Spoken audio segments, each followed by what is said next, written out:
Buenas tardes a todos, bienvenidos. Veo que estáis llegando muchos y por eso nos da cierto apuro empezar a hablar porque está llegando el autobús, ¿no? Y estáis bajando de él. Muchísimas gracias a todos aquellos que ya estáis y a aquellos que vais llegando. Hoy tenemos la alegría de presentar este minicurso con el profesor Juan Serrano. Muchos de vosotros, viendo el número de personas que os habéis inscrito, imagino que muchos habéis estado ya en el Café Newman de la semana pasada con Ana Iris y con Juan presentándolo sobre la libertad, ¿no? La idea de si la libertad tiene que cortarse las raíces para tener alas o justamente son las raíces las que nos hacen unas alas más grandes. Y todo esto llevado a las experiencias que cada uno tenga. La semana pasada pues nos centramos más en la experiencia de Ana Iris, pero esa es su experiencia para darnos luz y darnos también gusto por hablar de lo nuestro.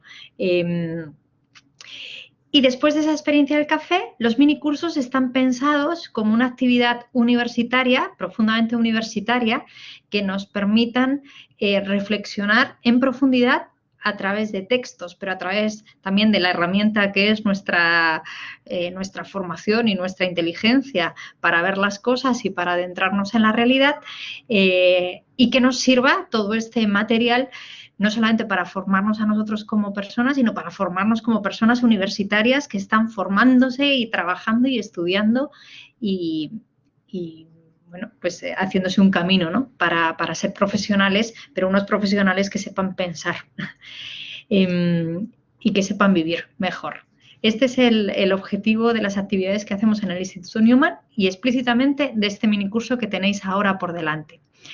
Me alegra muchísimo presentar a Juan Serrano Vicente, muchos de vosotros le conoceréis, es profesor desde hace 11 años en la Universidad Francisco de Vitoria, profesor de Humanidades, es doctor en filosofía y además pues, participa con nosotros en muchísimas cosas del Instituto Newman, lo conoce bien porque trabajó en él y además es amigo. Con lo cual es un gusto poder estar este tiempo, además de una enorme confianza en aquello que Juan nos haga ver en estas 2 horas que tenemos por delante. Cuestiones prácticas para este tiempo que vamos a estar juntos, para que sea, bueno, para que las tengáis en cuenta y además para que facilitemos a Juan esta docencia, ¿no?, que es tan difícil detrás de una cámara. Uno necesita la presencia de los demás para hablar, para expresarse, para comunicarse. Entonces, hagámoselo fácil.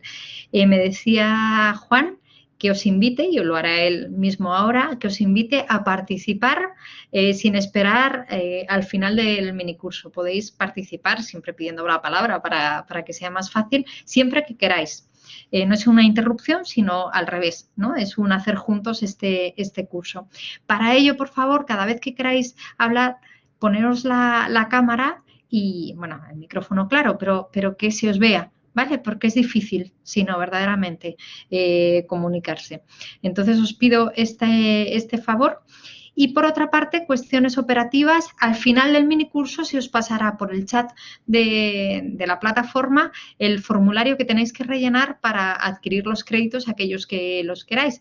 Además de la presencia, que controlaremos a través de ese formulario, tenéis que realizar un trabajo y ese trabajo se hará a través de Canvas.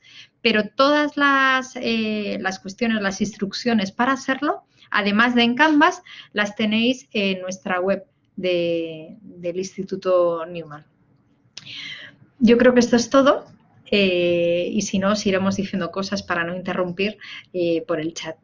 Sin más, doy la palabra a Juan. Juan, ¿estás por aquí? Estoy, se me oye, ¿verdad? Es lo que hay que preguntar siempre en estas circunstancias telemáticas. ¿Se me oye? ¿Se me ve? Todo bien, ¿no? Se te oye y nos alegra mucho tenerte. Yo también Adelante. estoy muy contenta. Muchísimas gracias. Estoy un poco abrumado por la cantidad de gente que hay apuntada. Muy agradecido. Se lo digo siempre a mis alumnos, algunos lo habrán escuchado muchas veces, que yo no podría ser profesor si no tuviera alumnos, por más vocacional que sea. Entonces, nada, pues muy agradecido de que haya gente dispuesta a escucharme y algunos dispuestos a aguantarme por los créditos que se le va a hacer. Estoy muy agradecido también al Instituto Newman, a la amistad de Rocío, más allá de la relación laboral, muchísimo más allá de la relación laboral, porque también me permite, egoístamente, eh, que yo vuelva a reflexionar y a recordar algunas de las cosas que a mí me ayudan a vivir. Y hablar de la libertad y ponerme en juego hablando de la libertad y de las concepciones distintas de la libertad me ayuda a recordar, ¿no? Entonces, bueno, mis alumnos saben que soy un nazi de las etimologías. He visto, ya he estado echando un ojo a ver quién está en el. He visto alumnos presentes y me sorprende ver alumnos pasados, porque a los alumnos presentes a lo mejor todavía uno les puede engañar un poco, pero que haya alumnos pasados es como, bueno, no sé, alguno habrá por los créditos, pero a lo mejor alguno hay porque cree que hay algo interesante que puedo decir. Digo que me ayuda a recordar, a volver a pasar por el corazón, esto era por lo de las etimologías, a volver a pasar por el corazón cosas que son importantes para vivir. Es un tema, la libertad, que, como escuchaste ya en el Café Newman, no es un tema, es uno de los temas, ¿no? O sea, una de las preguntas fundamentales que nos rondan la cabeza, y no solo la cabeza, sino la vida entera. ¿Soy verdaderamente libre? ¿Qué significa ser libre? ¿Qué sentido tiene ser libre? ¿Para qué ser libre? A veces uno preferiría no ser libre, ¿no? O sea, no tener que dar cuenta de cosas o no tener que, todo esto lo vamos a ir viendo poquito a poquito, ¿no? No tener que hacerse cargo de situaciones o no tener que responder activamente eh, a algo que se le pide. Como disclaimer, antes de empezar, y ahora os comparto una presentación, como advertencia previa, siempre digo disclaimer y algún palabra de estos utilizaré, como advertencia previa, eh, como advertencias previas, la primera cosa, profundizando un poquito en esto que decía Rocío, mis alumnos saben eh, que yo puedo estar 2 horas hablando, tengo carrete suficiente para hablar 2 horas seguidas sin descanso, con más o menos algo de sentido, y esto sería una catástrofe para todos, porque a mí se me gasta la voz y tengo que seguir hablando por la tarde. eh, y, y para vosotros, porque al final uno desconecta, evidentemente, a la media hora, a los 40 minutos y más en lo telemático. Entonces os pido que levantéis la mano, que pidáis intervenir, que hagáis preguntas, que manifestéis vuestro desacuerdo con alguna afirmación que haga y que discutamos, porque para eso es esto, ¿no? Eh, es mini curso y es en cierto sentido más clase que el café, pero sigue siendo café, sigue siendo discutir juntos, hacer descubrimientos juntos, hacernos las preguntas juntas. Entonces yo aquí, más que en el café, tengo una guía y entiendo que aquí más soy protagonista o es protagonista lo académico, pero por favor, levantad la mano, preguntad. Yo estaré más o menos pendiente del chat también, aunque me es difícil estar pendiente de muchas cosas a la vez, ¿vale? Entonces eso, que participéis, que preguntéis, que manifestéis vuestro desacuerdo, de un modo inteligente, ¿eh? No simplemente, bueno, me entendéis perfectamente lo que quiero decir. Segunda cosa, eh, yo soy, o sea, tío, yo repito siempre lo mismo y solo hablo de la misma cosa todo el rato. Y entonces cada cosa que me piden es decir lo mismo que digo, me pidan lo que me pidan, ¿vale? Eso es una virtud en realidad y un defecto también del mundo académico. ¿Qué quiero decir con esto? Que he visto que hay muchos que son alumnos míos de diferentes grados o incluso de la Escuela de Liderazgo Universitario, he visto por ahí algunos, y esto ya me lo habéis oído. Hablando con uno de mis exalumnos estos días que me decía, pero no vas a hablar del Principito, pero no sé qué, porque le di clase en primero y luego le di clase en cuarto, con quien me une una relación que va más allá de lo meramente docente, o eso quiero pensar, si me estás escuchando, no te estés riendo de mí. Bueno, el que queda mal eres tú en realidad. Eh, Él me decía, cuando yo le decía, si siempre digo lo mismo, él me decía, bueno, pero muchas veces necesitamos oír las mismas cosas y que nos las recuerden, aunque parezca que ya las sabemos, si son importantes, ¿no? Entonces, que los que ya lo habéis escuchado y los que os creéis que os lo sabéis, que a mí me pasa, que hablo siempre de lo mismo, podéis hacer un redescubrimiento eh, un redescubrimiento de una cosa que aparentemente ya lo teníais asumida o que ya teníais conocida, ¿vale? Esta es la segunda cosa. O sea, que ánimo, apertura, atención, estar presentes. Tercera advertencia previa. Bueno, parece que hay muchas, pero de verdad que creo que nos pueden ayudar. Tercera advertencia previa y es en relación con lo telemático. Estamos muy pesados, os recordamos 1000 veces, qué pena que no nos veamos las caras, pues es que es verdad, ¿no? En cierto sentido es una bendición porque esto permite que haya mucha más gente, ¿no? Y que os apuntéis más, pero al mismo tiempo a mí me cuesta mucho hablar sentado delante de un ordenador, ¿no? Eh, entonces, yo que soy de pizarra, mis alumnos lo saben, no utilizo presentaciones de PowerPoint en la vida. O sea, no sé, entonces he hecho una presentación para que no me estéis viendo la cara todo el rato, que entiendo que pues para mi mujer a lo mejor es agradable, pero para el resto pues no tengo que someteros a ese suplicio. Y entonces os voy a poner una presentación diciendo de antemano que la presentación, porque no soy yo no sé cómo se diría, un PowerPointero. Entonces, que es más una guía para mí y para que no me veáis la cara que para otra cosa, ¿vale? Y luego también deciros que aparte de que podéis intervenir todo lo que queráis, intentaré dejar un espacio al final, pues como de, llamémoslo asamblea, de participación vuestra, de ideas, de qué habéis sacado, de qué no habéis sacado. Y ya al final del todo hablaremos un poquito de lo que os pido para justificar las 12,5 horas que son los 0,5 créditos, ¿no? Porque un crédito son 25 horas, si mal no recuerdo la normativa de Bolonia. Entonces, para justificar las 12,5 horas, pues os pido un trabajo que, vamos, en realidad no creo que requiera 12,5 horas. Bueno, 10,5 porque estas 2 horas también se cuentan.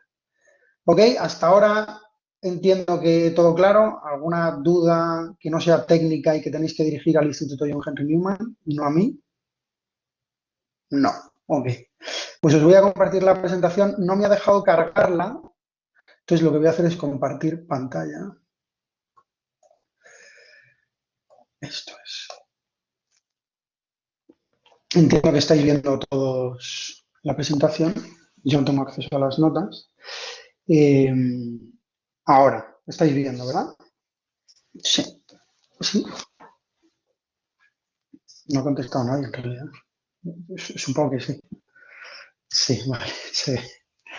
Vale. Bueno, aquí os dejo mi correo y mi cuenta de Twitter por si alguien quiere, pues, no sé, seguir en contacto después, os lo recordaré después, o yo qué sé, o escribir con el hashtag minicurso Newman, no sé cuál sea el hashtag que hay que utilizar para hacer viral esto.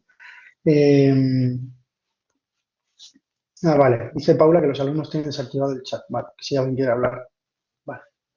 Fenomenal, pues aquí os dejo mi correo, estoy dentro bueno, pues de mis posibilidades de respuesta, esto no es el WhatsApp, no os esperéis una respuesta automática.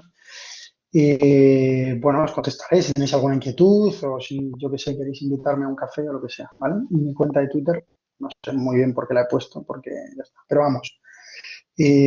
Por poner diferentes modos de contactar conmigo, ¿vale?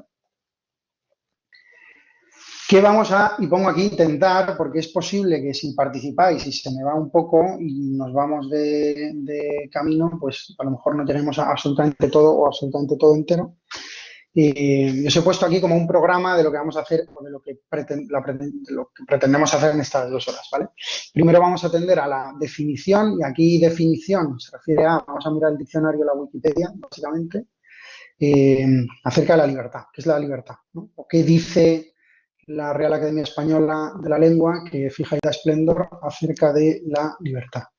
¿Y qué dice la Wikipedia? ¿Y qué consideración hay? Digo, vamos a intentar extraer de aquí una consideración genérica y cotidiana, por así decir, de lo que nuestra sociedad considera hoy libertad.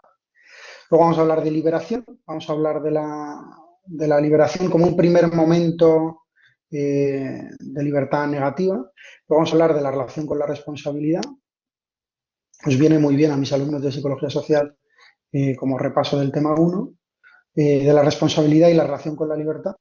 Luego vamos a profundizar y esto es una de las cosas de la que hablaremos después, os pido leer 3 capítulos de este libro, del miedo a la libertad de Eric Fromm, donde él habla de una ambigüedad de la libertad o de una doble consideración de la libertad, que es la libertad de y la libertad para, una negativa y una positiva. ¿Vale? Pues vamos a decir un poquito de esto, que a lo mejor a algunos suena si habéis estudiado en la Universidad Francisco de Vitoria Introducción a los Estudios Universitarios o Filosofía Aplicada, según el grado en el que estéis, algo relacionado con Alfonso López Quintas, con los niveles, con el Principito y con todo esto que mi exalumno, bueno, no odia, sino que se le atraganta.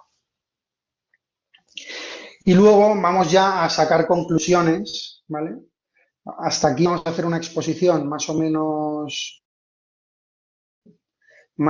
sistemática y a partir de este último, de este primer, de este 1, 2, 3, 4, 5, sexto punto, el mito de la autodeterminación, vamos a empezar a sacar algunas conclusiones, ¿no? Vamos a hablar de la autodeterminación como un mito.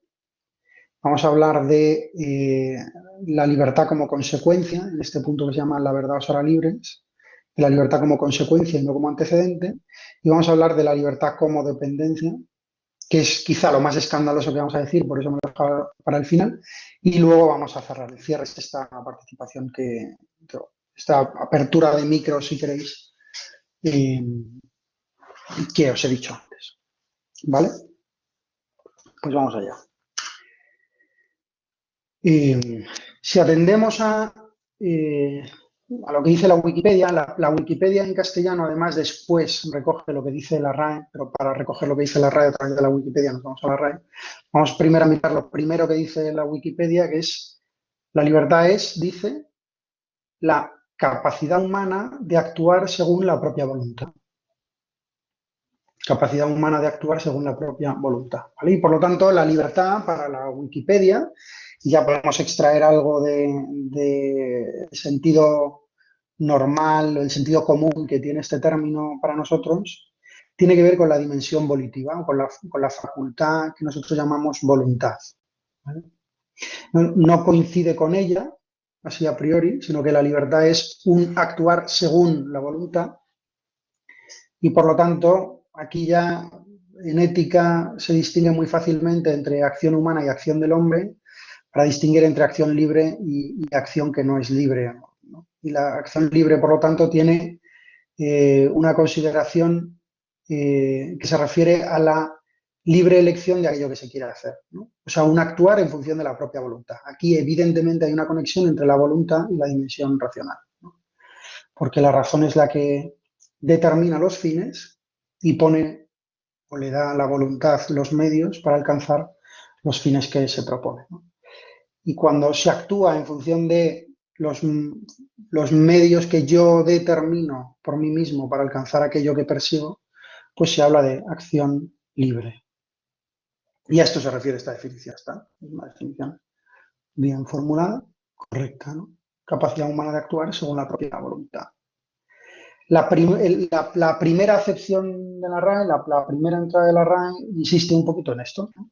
Dice que es una facultad natural y por lo tanto aquí hay un punto interesante, esto de la naturaleza, que tiene el hombre, la persona humana, de obrar de una manera o de otra y de no obrar por lo que es responsable de sus actos. Este punto de la responsabilidad está añadido, no está dicho sin más en la definición de la Wikipedia. Es interesante porque la Real Academia, el diccionario de la Real Academia, en esta que es la primera acepción, la más usada y podríamos decir la definición propia de libertad para la Real Academia Española, habla de que la libertad es algo dado naturalmente, algo que encontramos, que no nos damos o que no encontramos en el camino, sino que nos es dado por la mera condición de ser humanos. Y es una facultad que tenemos cada uno, dice la RAE, de obrar de un modo o de otro o de no obrar.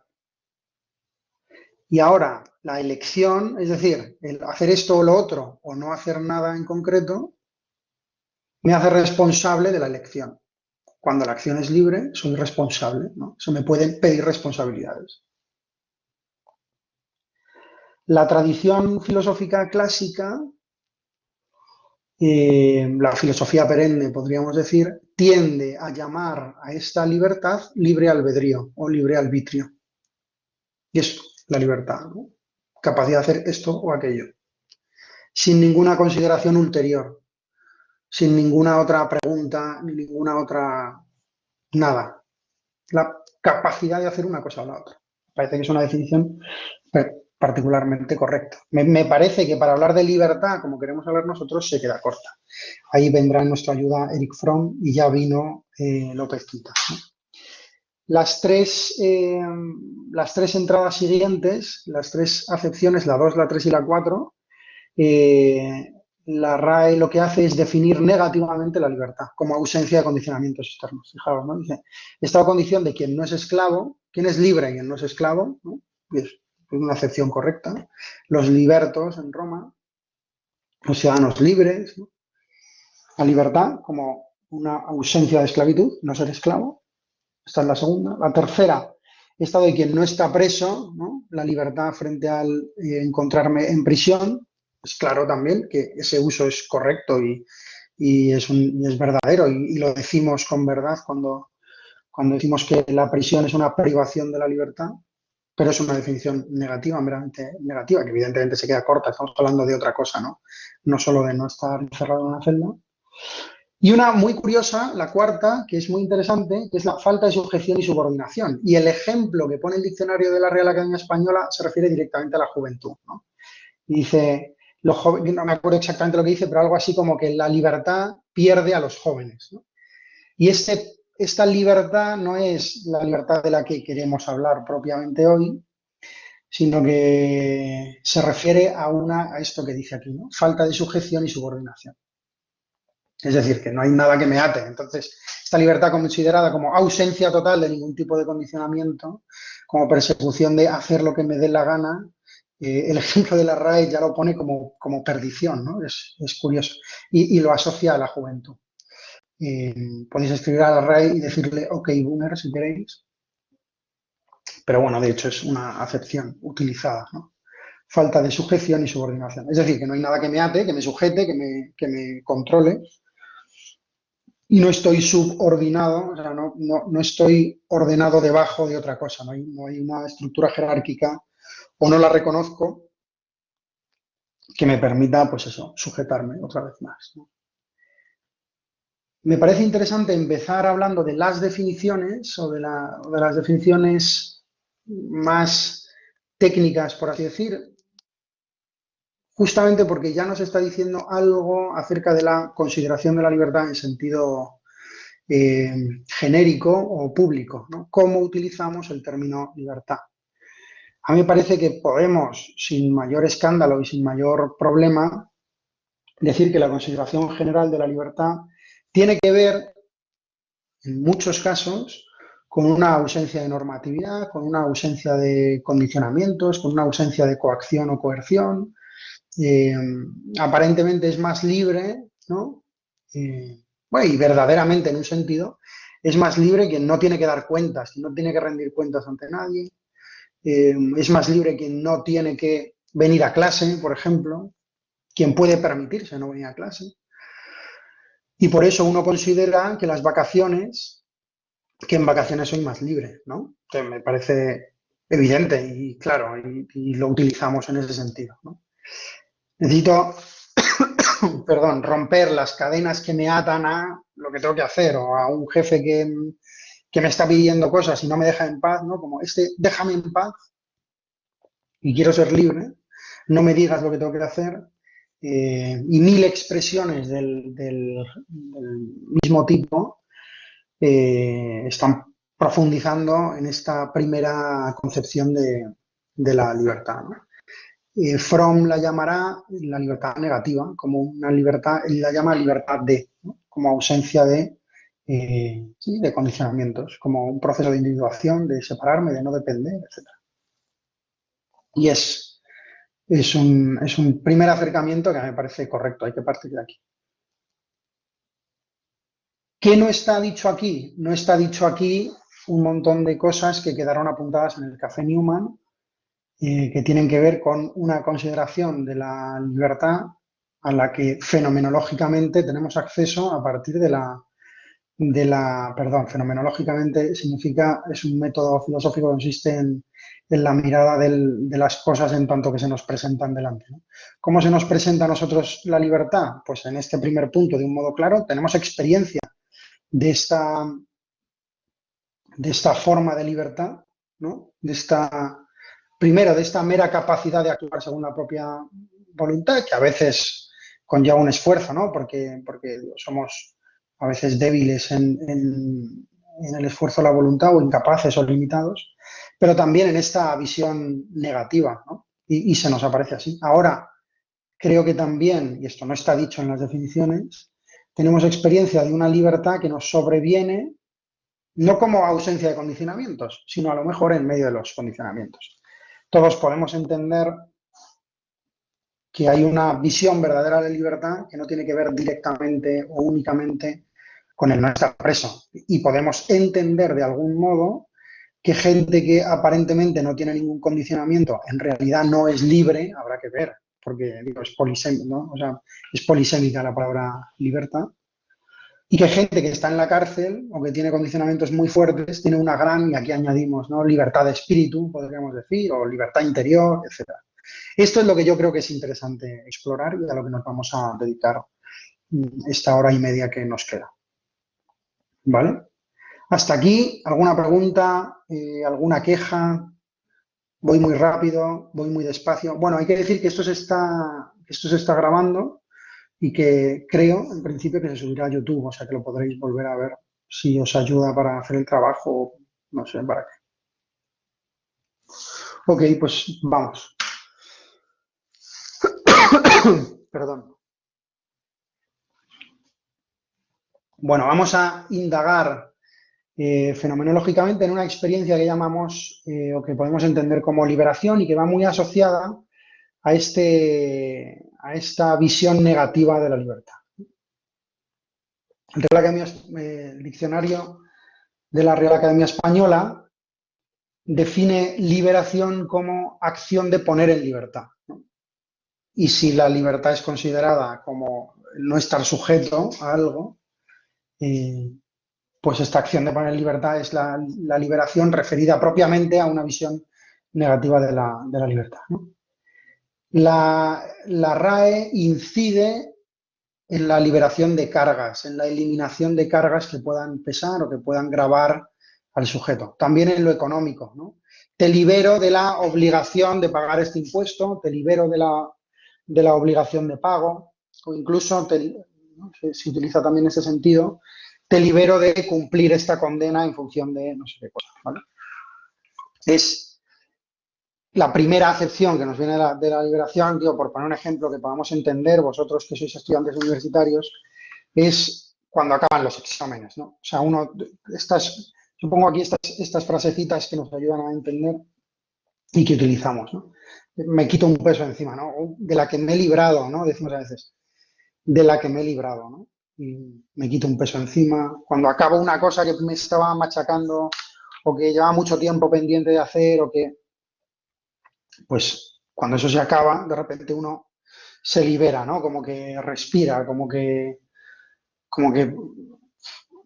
pues eso, ¿no? Me quito un peso encima. Os pongo aquí y, y, y me gustaría que le diéramos un poquito de vueltas a esto. Os animo a que me podáis compartir incluso alguna experiencia que hayáis tenido de esto.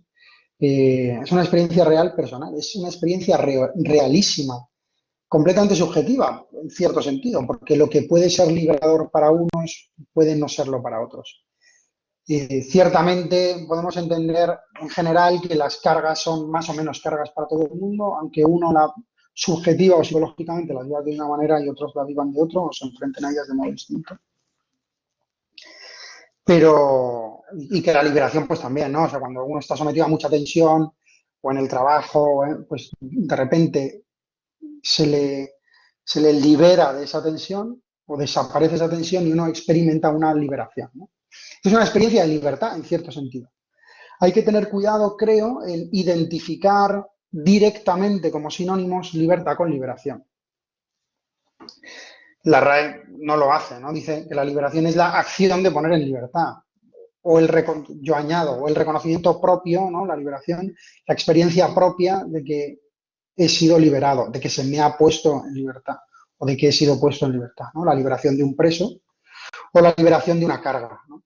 Pero es otra vez más, ya lo hemos dicho, una visión negativa de la libertad. Perdón, por aclarar un punto que a lo mejor no es necesario aclarar, pero por si acaso, cuando aquí decimos negativa y positiva, no se refiere a mala o buena, por si acaso hay alguien que pueda tener esta confusión, ¿vale?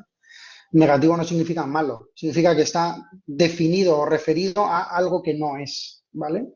Una definición negativa o una visión negativa de la libertad es decir que la libertad es ausencia de. O sea, la libertad es cuando no pasa esto, eso es negativo. No significa, en este caso, que sea malo y que la positiva sea la buena, ¿vale? Como un dilema. La libertad negativa es buena. Tener menos condicionamientos y tener más posibilidades a priori es bueno, ¿no? La libertad de es buena. Luego, Fromm dirá aquí alguna cosa que a mí me parece interesante respecto a esta cuestión. Pero así a priori, digo, creo que se entiende, ¿vale? Esta experiencia de libertad como liberación, cuando de repente desaparece una carga, cuando me quito un peso de encima, decíamos, es una experiencia realísima, es una experiencia absolutamente personal, ¿no? Que uno experimenta, pero es personalísima, pero su carácter durativo y su profundidad, la capacidad de hacer mella en el dinamismo, por así decir, en el dinamismo intrínseco de la persona es muy, muy limitada, ¿no? Yo experimento una liberación, pongamos un ejemplo absurdo, ¿no? Imagínate que te pones unos zapatos que te quedan un poco pequeños, pero que te gustan mucho, te gusta cómo te quedan con los vaqueros o yo qué sé, y los primeros 20 minutos no notas que te hacen daño, entonces pues te vas y esto, cuidado, los que seáis montañeros, a lo mejor habéis hecho la experiencia de estrenar botas yéndome 3 días a la montaña, no hagáis eso nunca.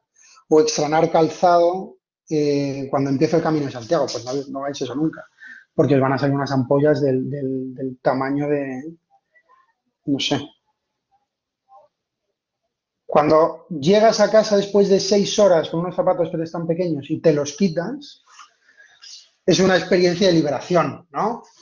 Cuanto más grande ha sido el daño que te han producido o la incomodidad que puede llegar incluso al dolor que te ha producido la opresión del zapato, más intensa es la experiencia de liberación. Y más intensa es también la satisfacción que se experimenta como correlato de la liberación. Y esta experiencia es, en este caso, fisiológica, pero incluso mental, porque imaginaos que tenéis que estar muy atentos a una cosa porque tenéis un examen importante y los zapatos os están haciendo daño, es más difícil estar atento a lo que tenéis, ¿no? Porque, o sea, o sea, lo biológico, lo somático, el dolor me influye en lo racional, ¿no? En la capacidad de estar atento, incluso en la toma de decisiones, etc. Y entonces, cuanto más fastidioso es la opresión a la que estoy sometido, y ver el juego de palabras, ¿no? Más, más extática, más, no me sale la palabra, más, bueno, más agradable o más placentera, que no vale vale para la opresión de los zapatos, pero no vale para otras opresiones de las que es interesante hablar en relación con la libertad, más, ¿cómo decirlo? Más, mm, perdonad, ¿eh? Bueno, entendéis, ¿no? Más alegre, más, no me sale la palabra, me saldrá después. Es es la liberación, la experiencia que concurre con la liberación, ¿no? Pero al mismo tiempo, por más que sea muy intensa esta experiencia de liberación, esta experiencia placentera de quitarme el zapato, no es dura poco, no es durativa, ¿no? Ojalá durara más, pero la mera liberación de algo que supone una opresión no permanece en el tiempo, no es, digámoslo así, la llamada última que identificamos con la libertad, precisamente porque es solo libertad de, ¿no? Lo que dice Fromm, luego lo veremos más despacio cuando hablemos de libertad negativa y libertad positiva, es que a partir de la modernidad, sobre todo de la Reforma, ese capítulo no os pido que lo leáis, os pido que leáis solo 1, 2 y 4. El 3 es el que habla de la Reforma protestante, que es un capítulo interesante y que os animo a leer, pero que no os pido leer. Que a partir de la modernidad hay mucho camino recorrido en la liberación en la libertad en la liberación respecto de condicionamientos externos, lo que nosotros hoy llamamos la adquisición de derechos, y sin embargo, la tesis de Fromm, que es muy interesante, se puede discutir con él, es que eso ha puesto de algún modo en retroceso la libertad para. Es más complejo lo que dice, o sea que no hay una paridad entre las dos libertades, ¿no? Y así vemos cómo estamos muy liberados de muchas cosas, podemos hacer muchas cosas y sin embargo no sabemos lo que hacer. Y esta mañana se lo decía a mis alumnos del grupo B de segundo de psicología, ¿no? Eh, Uno está de vacaciones, o ayer a los del C por la tarde, lo digo por si hay alguno. Uno está de vacaciones y es como la libertad máxima y sin embargo no saben qué emplear el tiempo. ¿Y entonces qué hace? Dormir hasta la 1, estar de mal humor porque no sé cuántos, ver Netflix, jugar al Fortnite y chatear hasta la extenuación y volverte a dormir y ya está, ¿no? Y esto es lo que llama Fromm el miedo a la libertad. Por supuesto, esto es general y habrá gente que no, pero lo que llamamos aprovechamiento del tiempo o el tiempo y la libertad, entendida como libertad para, en relación con las vacaciones, pues hombre, aquí digo, me parece claro que se pierde, ¿no?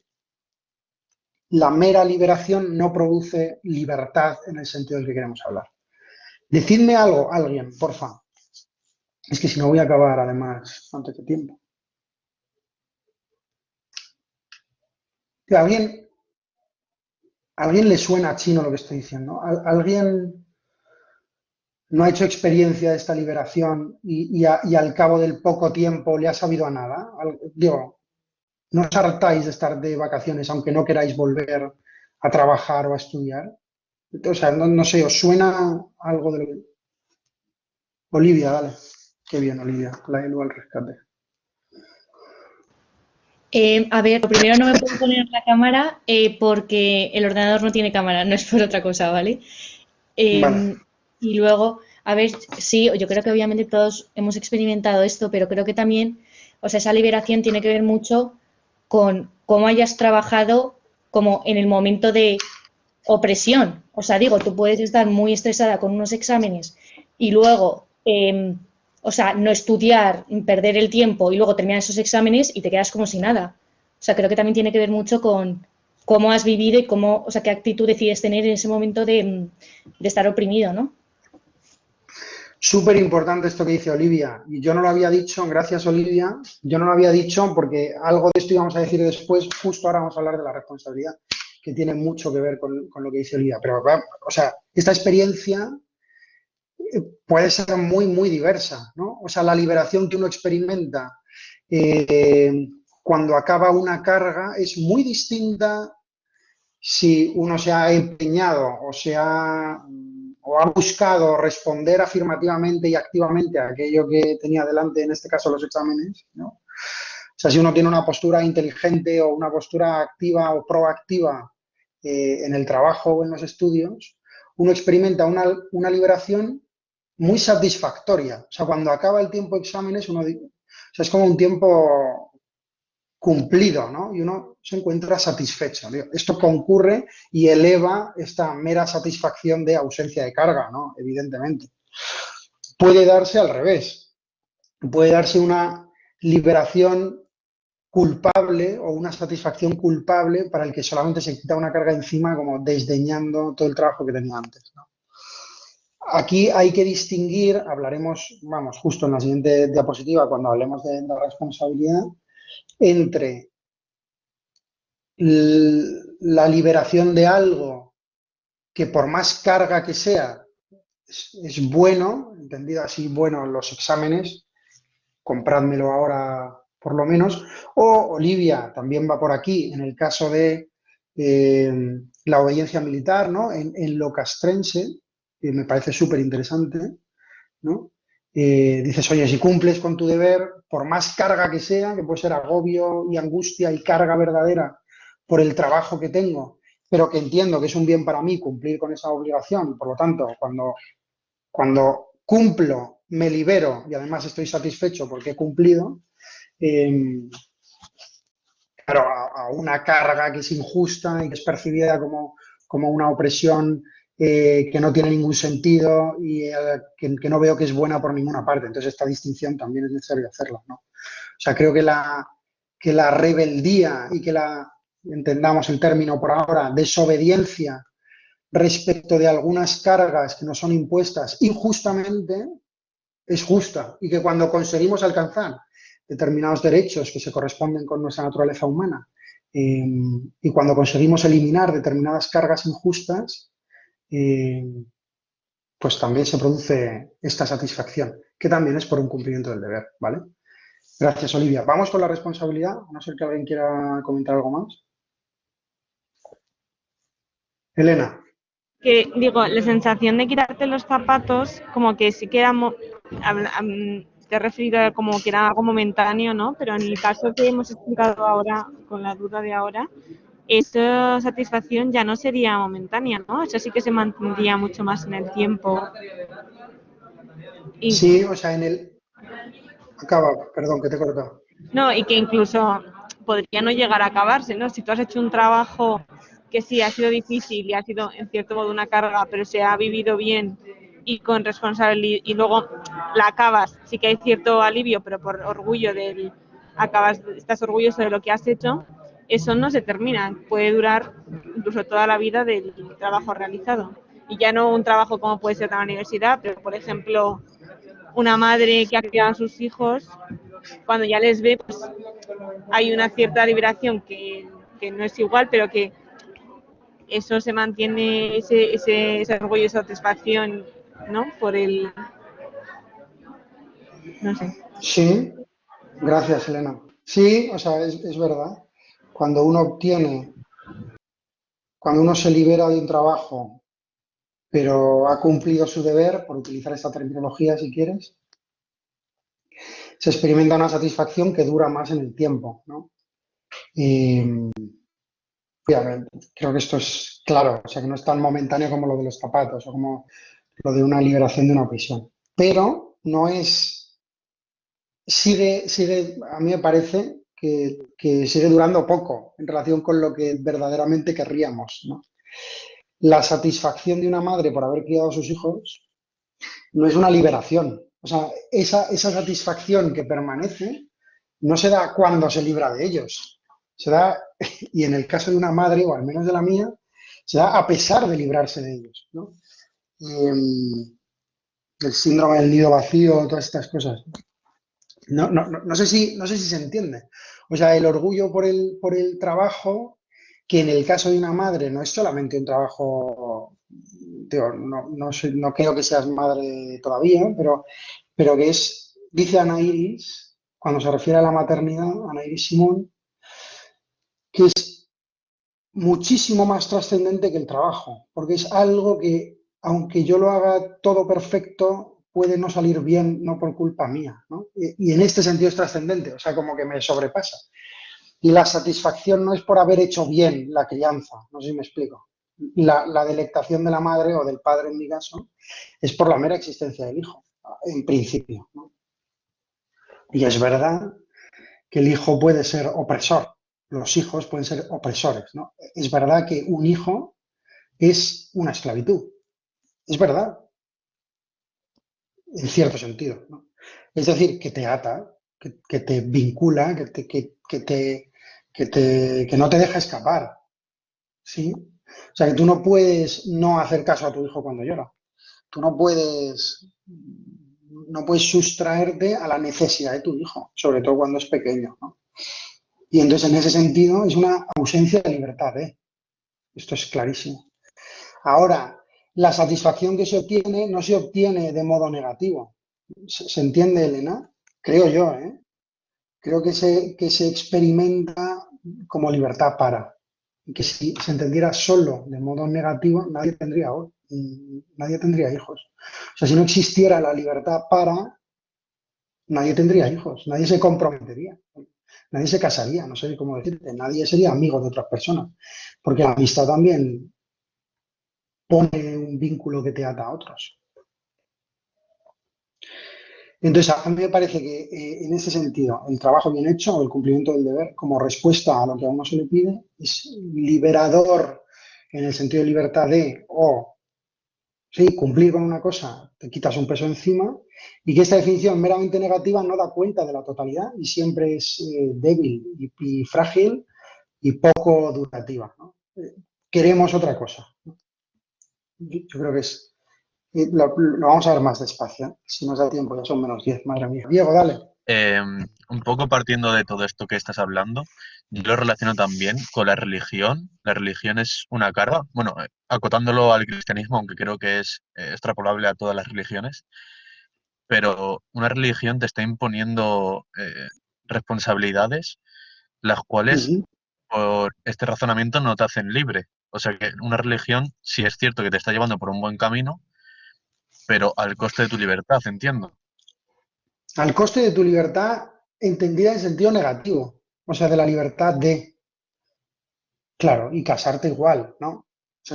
O sea, casarte es renunciar a todas las, en mi caso, casarme es renunciar a todas las demás mujeres, Sí, claro, pero ¿no? entiendo la libertad como concepto diferente del sentido de la vida, porque creo que las responsabilidades son los que dan el sentido de la vida, como puede ser el sentido de la vida de ser un buen cristiano o de tener hijos para darle sentido a tu vida mediante una responsabilidad, lo cual es una carga, pero que tú has elegido por tu libertad, sí, pero en el momento en el que diferencias sentido de la vida de libertad, creo que estás diferenciando responsabilidad de libertad. No sé si me explico. Sí, creo que sí. Aquí yo creo que hay una confusión muy común con el término sentido de la vida. Este término ahora técnicamente, o sea, a lo que tú te refieres, quiero decir, se llama propósito, ¿no? Eh, entonces, el propósito, que es lo propositum, lo puesto delante, ¿no? Como proyecto, en cierto sentido, ¿no? Iectare en latín significa lanzar, ¿no? Eject en inglés, eyectar. No, no sé si hay alguna palabra en español. Bueno, proyecto, ¿no? Entonces dices, claro, cuando uno dice, yo tengo hijos para darle sentido a mi vida, o sea, que hay mucho que pensar antes de esta afirmación. No dudo que haya gente que tenga hijos para darle sentido a la vida, pero creo que el hijo no es no es un proyecto liberador, como proyecto mío, ¿eh?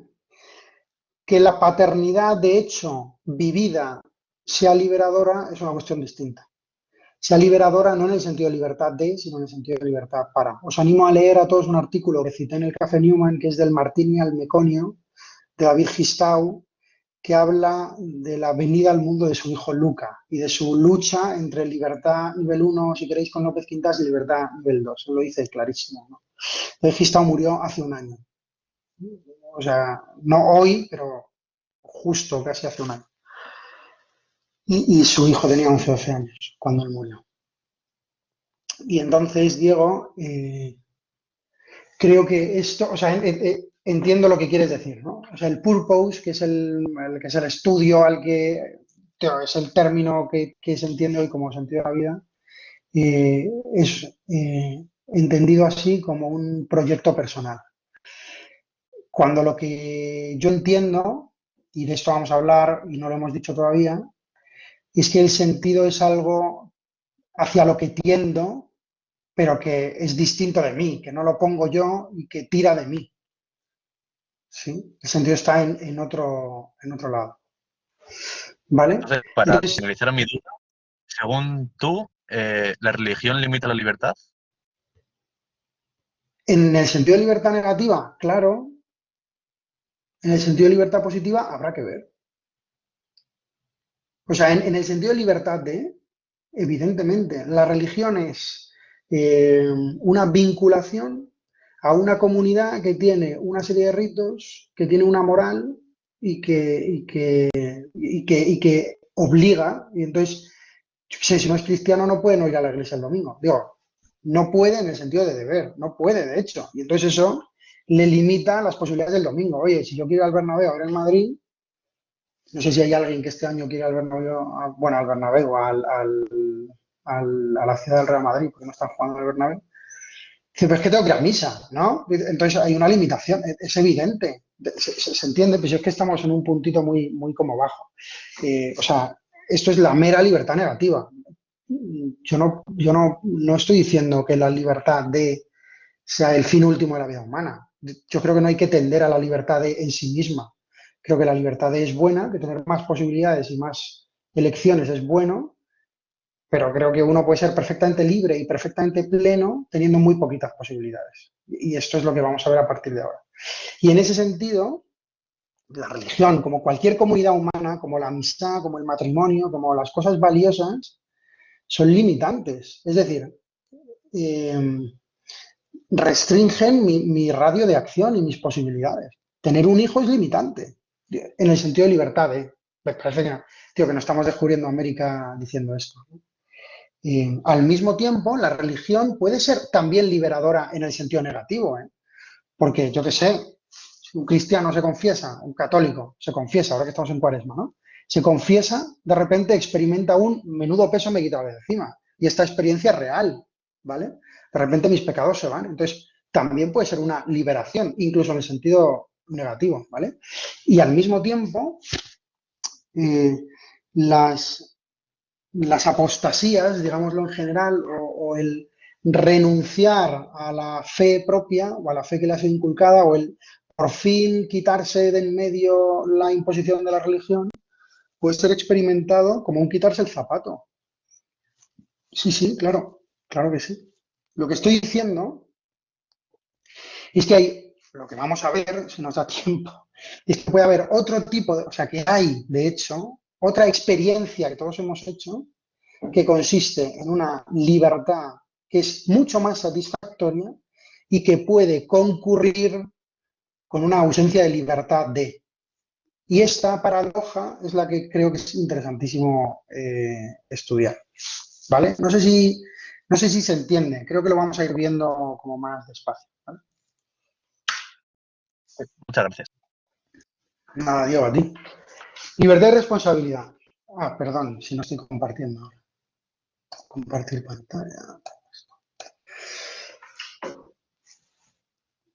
Libertad y responsabilidad. Perdonad mis alumnos de psicología social. Responsabilidad dice capacidad de respuesta, ¿no? Responsabilitas, la habilidad o la capacidad que tiene uno para responder. Para responder es responder a alguien o responder a algo, ¿no? En general, a algo que se le pide o algo que detecta como una necesidad en su entorno, una petición que viene de fuera, ¿no? Siempre pongo el ejemplo de vas caminando por la calle y de repente te haces consciente de que hay un papel en el suelo, ¿no? Entonces el responsable es el que coge el papel, ¿no? El que responde que el papel está pidiendo ser tirado a la papelera porque es mejor la limpieza que la suciedad, ¿no? Estamos haciendo un montón de asunciones, pero compradme la premisa. Fijaos que la noción usual de responsable es pues el que cumple los compromisos, el que entrega las cosas a tiempo, el que no espera hasta el último día para hacer las cosas, ¿no? Entonces, es exactamente esto. Nosotros, muy ampliamente, decimos que la responsabilidad tiene que ver con la vocación y que la vocación es exigente. Frente a una confusión muy nuestra, muy de nuestro tiempo, que afirma que la vocación coincide con lo que se me da bien, con lo que me gusta, con lo que me apetece. Nos lo han dicho a todos en bachillerato, ¿no? Tienes que estudiar lo que te gusta, ¿no? Lo que te gusta. Bueno, y si lo que me gusta es, no sé, dar martillazos en la cabeza de las personas. Bueno, suponiendo que eso es estudio, ¿no? Estoy exagerando, como hacemos todos los profesores o sea, es una reducción al absurdo, ¿vale? Pero hay veces, muchas veces, que se me puede estar pidiendo algo en ese sentido de vocación, como voz que viene de fuera y exige algo de mí, se me puede estar pidiendo algo que ni se me dé bien, o al menos yo crea que no se me da bien, ni me guste, a priori, ni me apetezca, ¿no? Vocación, el deber, ¿no? Pues oye, es que hay que hacer esto, ¿no? Corregir exámenes para mí, ¿no? Perdonad, siempre pongo los mismos ejemplos, los que ya me habéis escuchado. Corregir exámenes es parte de mi vocación de profesor y se me pide, ¿no? Mis pobres alumnos a veces sufren mis retrasos porque soy procrastinador cuando tengo que corregir, ¿no? Pero es una exigencia y uno no te deja en paz, perdón, esta exigencia no te deja en paz hasta que no cumples. Puedes decir que no, pero te perseguirá siempre, ¿no? Perdonad la exageración. En ese sentido, la asunción de la responsabilidad, asumir en primera persona la responsabilidad es obedecer. Obedecer no es simplemente escuchar un mandato externo absolutamente heterónomo y anular completamente mi voluntad, sino voluntariamente decir sí a lo que se me está pidiendo. Por eso obedecer es liberador.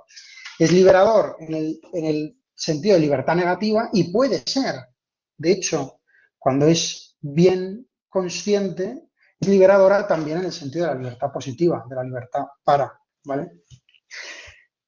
Vivimos en una generación, lo habréis oído muchísimas veces, en un tiempo de la historia en que muchos rasgos de la adolescencia se cronifican.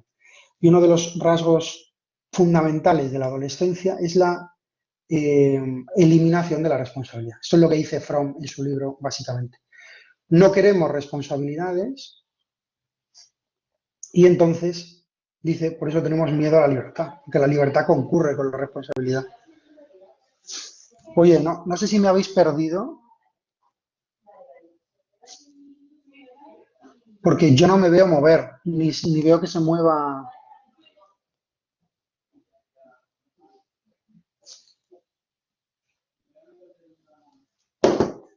Es que yo no veo moverse mi cámara. ¿Me oís? Creo que se me ha bloqueado esto. Te oímos muy bien. Perdón, creo que a mí se me ha bloqueado esto, entonces, bueno, pues me avisáis si no se me oye, pero yo no veo. O sea, yo no me veo moverme, ni veo que el micrófono se pone en blanco cuando hablo. Vale. Decía que vivimos, según muchos autores, y esto es lo que en último término dice Fromm, en un momento de cronificación de algunas, si no de la mayoría, de las características de la adolescencia. Juan, a lo mejor Que tiene cosas maravillosas como adolescencia, de descubrimiento, de rebeldía, de exigencia hasta el extremo, que es positiva y que expresa un deseo verdadero del corazón humano, pero que al mismo tiempo, cuando se cronifica, tiene o puede tener consecuencias negativas, ¿no? Y Fromm dice que nuestra sociedad tiende a sí, a lo que él llama miedo a la libertad, o sea, como a una dejación de mi responsabilidad. Y entonces, muchas veces buscamos simplemente, oye, tú dime lo que tengo que hacer, déjame, o sea, no confíes en que se me va a ocurrir a mí, en que mi solución va a ser creativa, ¿no? Y en ese sentido, aquí obediencia, fijaos, me parece interesante y muy bonita esta reflexión, obediencia que normalmente entendemos como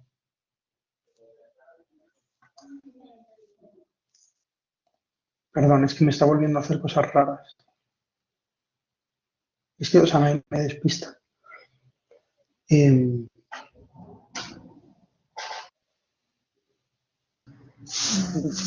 Juan, ya te vemos,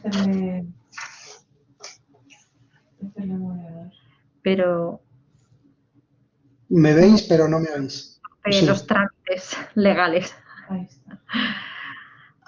A ver, háblanos. Creo que ya he vuelto.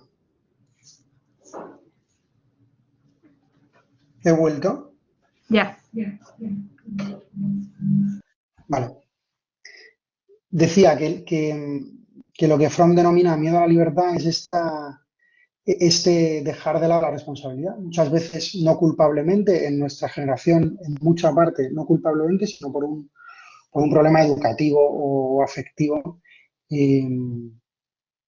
Y por pues eso, ¿no? O sea, por una ausencia de conciencia, por una incapacidad de asumir la responsabilidad, que se traduce en incapacidad para el compromiso, absolutización de la dimensión afectiva, sentimentalismo, etcétera. O sea, una serie de características que son de nuestra generación, de la generación millennial y de la generación Z de un modo especial, pero que son los últimos extractores del proceso de individuación que se inició en la modernidad. No tenemos tiempo para entrar en esto ahora, pero creo que es muy interesante. Decía, en ese sentido, obedecer es liberador solamente cuando la obediencia se refiera a algo que percibimos como bueno o, en definitiva, como bello y verdadero, ¿no? A algo que amamos. Y por eso la dimensión afectiva, la dimensión afectiva es primero, porque no me puedo dirigir sino a aquello que primero me atrae o me afecta, captando mi atención y dirigiendo mi mirada.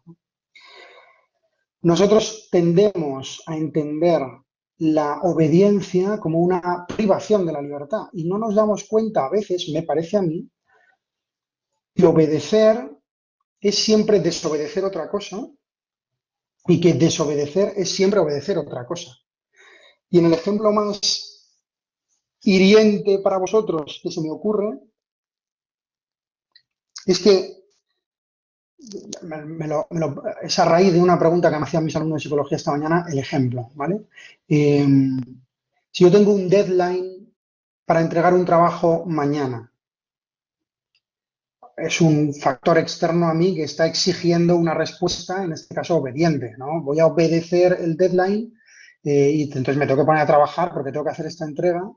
Y me dice, no, la libertad me es coartada y entonces lo que quiero es desobedecer.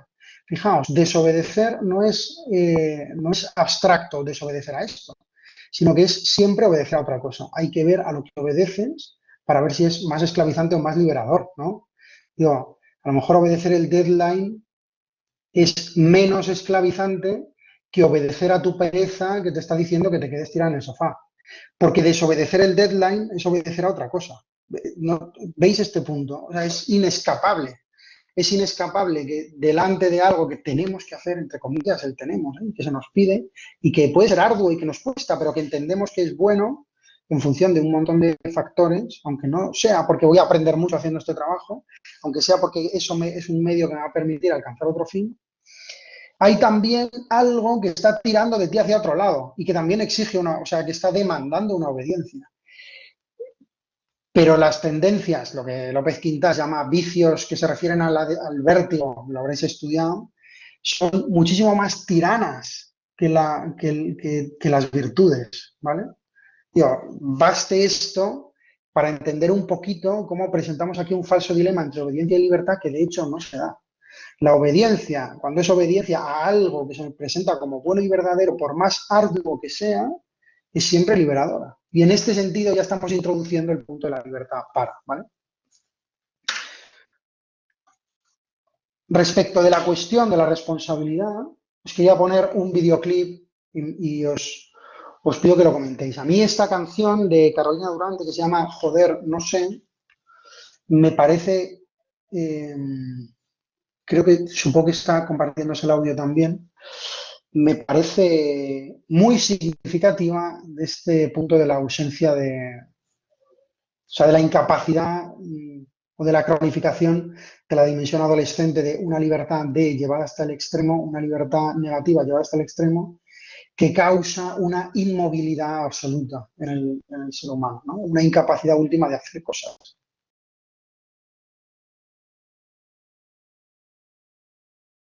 Bueno, ya habéis terminado. Es que te estaba oyendo.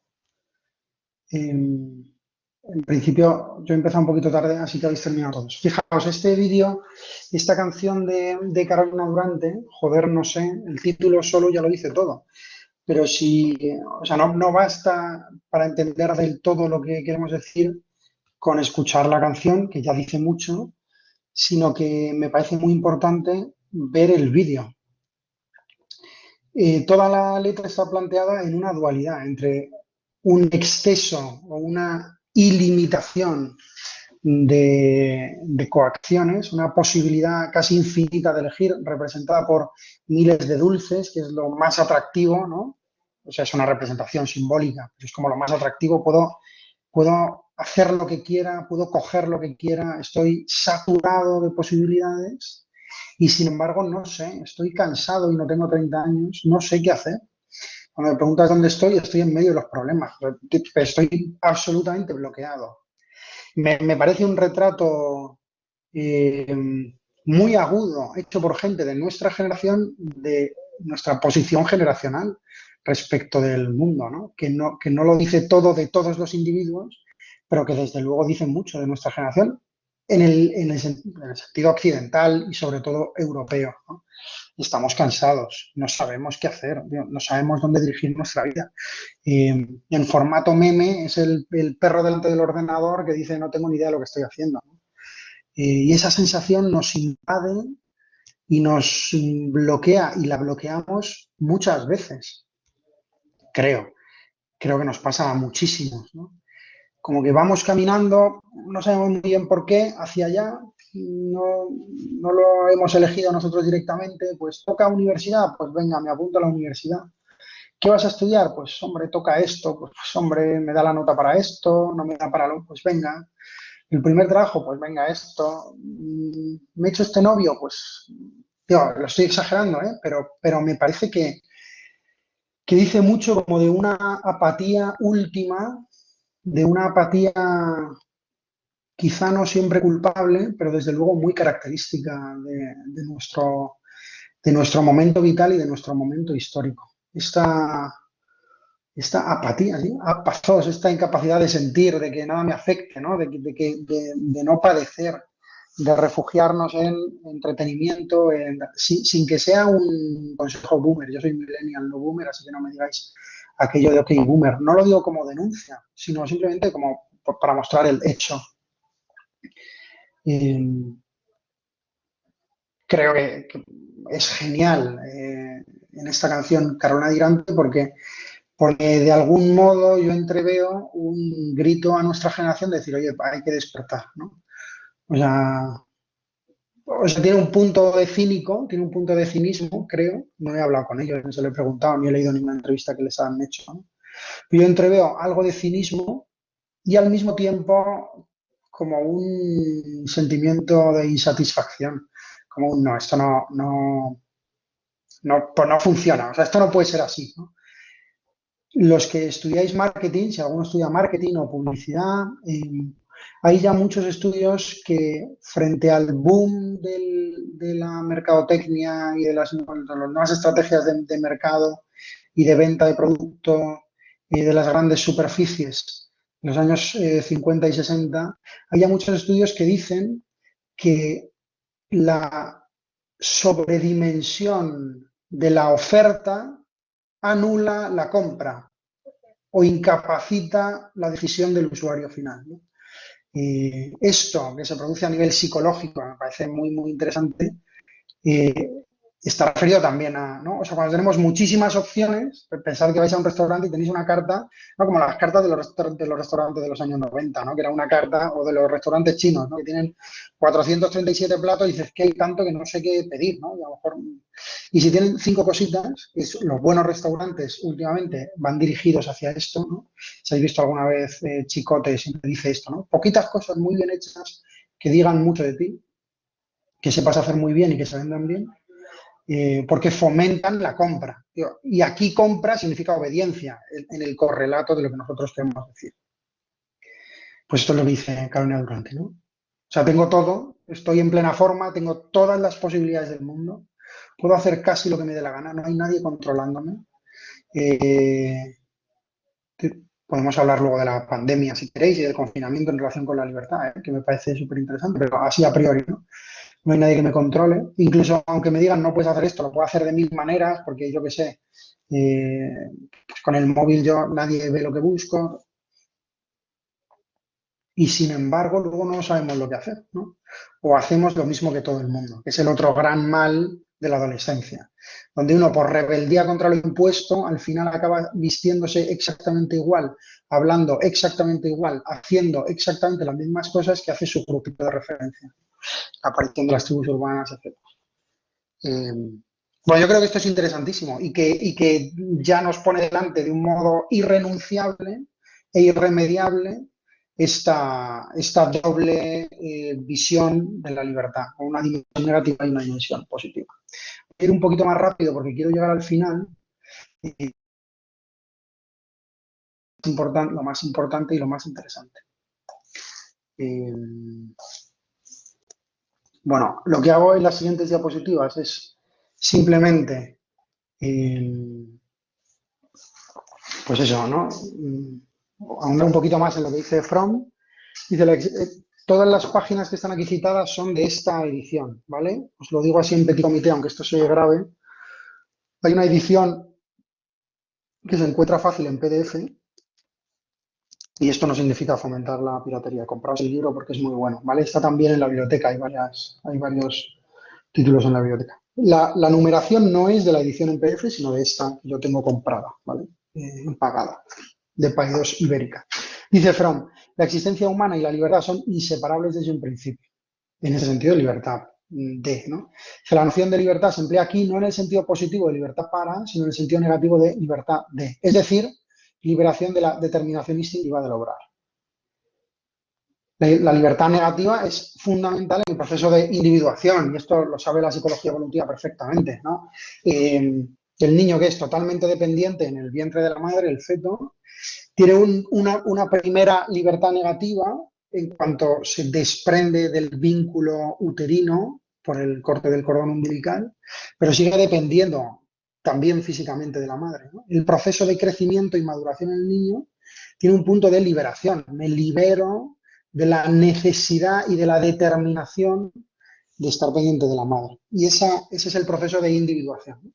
Aquí hace Fromm un recorrido que es también histórico. Dice, no hay solo un proceso de individuación que es positivo en relación con la libertad negativa en el individuo humano, sino también un proceso de individuación como pueblo humano histórico. No solo como humanidad, sino también como pueblos concretos, ¿no? Hay pueblos más liberados que otros, si podemos hablar así. ¿Se entiende? Entonces aquí hay un proceso muy positivo de individuación, de eliminación de las determinaciones. Esta libertad a la que se refiere fundamentalmente el liberalismo político, el liberalismo clásico, si queréis, para los que estudiéis Derecho, Relaciones Internacionales o algo de Filosofía Política y Economía, es un proceso a priori positivo, ¿no? Tener menos determinación es ser más consciente de uno mismo, ser más yo mismo, ser más individuo, ¿no? Y dice Fromm, pero al mismo tiempo, como hemos visto con Carolina Durante, puede ocurrir y suele ocurrir, o ha ocurrido así históricamente, que este proceso de individuación, perdonad que me mandan correos, que este proceso de individuación llevado hasta el extremo impida la libertad para, ¿no? Libertad para, dice, lo que López Quintás llama libertad creativa, que está referido fundamentalmente al bien y que tiene que ver con los vínculos. Si en la libertad de uno crece eliminando vínculos que determinan y que pueden limitar su crecimiento, en la libertad que él llama positiva, la libertad para, hay una vinculación primeramente al bien en un sentido genérico y abstracto, pero fundamentalmente al otro. Y esta libertad solo se alcanza en relación, ¿no? Y aquí, en el prefacio a la edición castellana, dice el que hace el prefacio, el camino de salvación que se ofrece a la humanidad, históricamente, no dice de la religión, otro correo, perdón. No, dice, es el tránsito de la libertad negativa a la positiva. Esta primera ley, es el paso de la adolescencia a la madurez, haciendo la lectura que nosotros estamos haciendo, ¿vale? No lo hace así, tal cual, Erich Fromm, y Erich Fromm creo que se le puede criticar en algunas cosas, ¿vale?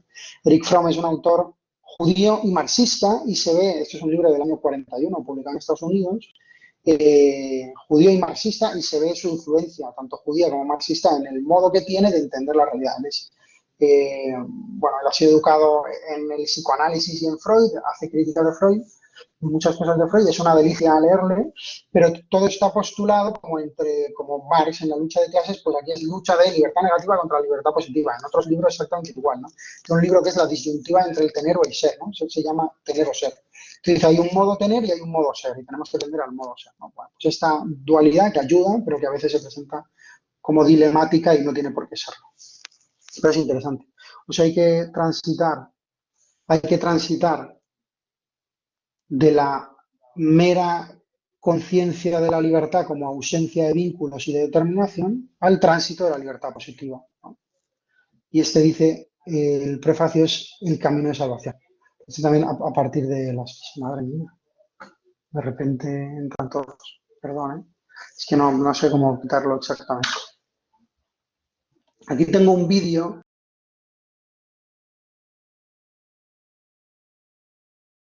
que es una peli, si no me equivoco, del año 1995, que muchos habréis visto. No me detengo demasiado, pero simplemente señalo dos cosas que me parecen fundamentales y que creo que nos ayudan a entender esta distinción de las libertades. Tenemos dos personajes, uno está preso, Buddy, es el vaquero, está preso, ¿no? Está en una caja y no puede ir a ningún sitio. Digamos que su libertad su libertad negativa es nula, está muy reducida, ¿no? Y además es que va a ser sacrificado al día siguiente por Sid, que es el archienemigo de Andy, que es el bueno, ¿no? Porque se juega siempre en esta dualidad en la película, porque le va a poner un cohete a la espalda, los va a poner a los dos y les va a explotar y, bueno, o sea, es un destructor, ¿no? Y por otro lado tenemos a Buzz Lightyear, que tiene toda la libertad del mundo. Digo, le puede resultar incómodo ir con un cohete atado a la espalda con cinta americana, pero el otro está durmiendo, se puede escapar y puede irse con Andy, que se está mudando y que puede irse a donde quiera, ¿no? Y entonces, digo, esta distinción es evidente, creo que la escena la presenta a posta, ¿no? Y que está escrita con esta intención. Pero hay otra libertad, la libertad para, fijaos, si Buddy fuera libre, sabría dónde tiene que ir e iría. Estamos absolutamente convencidos de ello. Si habéis visto la película, más todavía, ¿verdad? Y sin embargo, Buzz Lightyear, que puede ir a donde quiera, no sabe dónde ir. No puede ir a ningún lado. ¿Por qué? La película te dice, en definitiva, porque no sabe quién es, porque ha perdido su identidad. Ha pasado una cosa antes y él se ha dado cuenta de que hay otros muchos exactamente iguales que él. O sea, que él no es un sujeto único que tiene una misión, ¿no? Él no es un Space Ranger, sino que él es un juguete, una mierda de juguete que está made in, no sé si pone made in China o made in Taiwán, porque es distinto, ¿no? Taiwán no es China, esto conviene dejarlo claro. No sé si hay algún chino conectado oficialista que me eche la bronca. El problema, por tanto, es un problema de identidad, ¿no? Buzz Lightyear no sabe quién es. ¿Hasta cuándo? Hasta que, y esto me parece muy fuerte, muy políticamente incorrecto, hasta que no se reconoce perteneciente a Andy. Cuando mira la suela del zapato, a raíz de lo que le ha dicho Buddy, ¿no? Dice, eres muy guay, Andy te quiere mucho y no sé cuántos. Entonces él se mira la suela del zapato e inmediatamente es capaz de obedecer, de escuchar y de responder a la llamada de, oye, hay que salvar a Buddy, tenemos que volver con Andy, porque fijaos la frase que dice, allí en esa casa hay un chico que nos necesita, ¿no? Que nos necesita. Es la misión que habréis estudiado en HCP en primero y en mentorías de primero, ¿no? Fijaos, la unión de la vocación y la misión en relación con la responsabilidad y con lo que yo puedo hacer es ya libertad para, ¿no? Es clarísimo, vamos, a mí me parece clarísimo. A mí me parece que está además claramente expresado en la película, porque hay una escena, o sea, el inicio de la escena es claramente la distinción dual, es el plano que nos ponen de uno que está atrapado y de otro que no. Y nos están diciendo, ya, pero uno es libre para, aunque no sea libre de, y otro es libre de, pero no es libre para, no sabe vivir, no puede vivir, ¿no? Uno vive en función de la, digámoslo así, de la misión. Vale, os vuelvo a compartir. Soy 32, quiero dejar un tiempito para que participéis vosotros. A ver, ¿qué pantalla he compartido? Esta. Vale. Fijaos, la cuestión de la vocación es la cuestión de la determinación extrínseca, de algún modo, o de la, aquí diríamos, heterodeterminación, por contraposición a la autodeterminación, ¿no? Fijaos que el proceso de la modernidad e individuación, si lo llevamos hasta las últimas consecuencias, tal y como hace Fromm, impide, incluso por exceso de individuación, impide que el individuo resurja con toda su potencia, en toda su estatura. fijaos, el surgimiento del sujeto como referencia única y absoluta tiene la consecuencia última, paradójicamente, de la anulación del sujeto. Esto es representado por Buzz Lightyear. Hay 1000 películas que hablan de esto, 1000 poesías que hablan de esto, 1000 canciones que hablan de esto, ¿no? Como que si yo adolescentemente, que es uno de los rasgos de la adolescencia, busco hacerme a mí mismo en función únicamente de mí mismo, con una referencialidad meramente autónoma, me pierdo porque me encierro.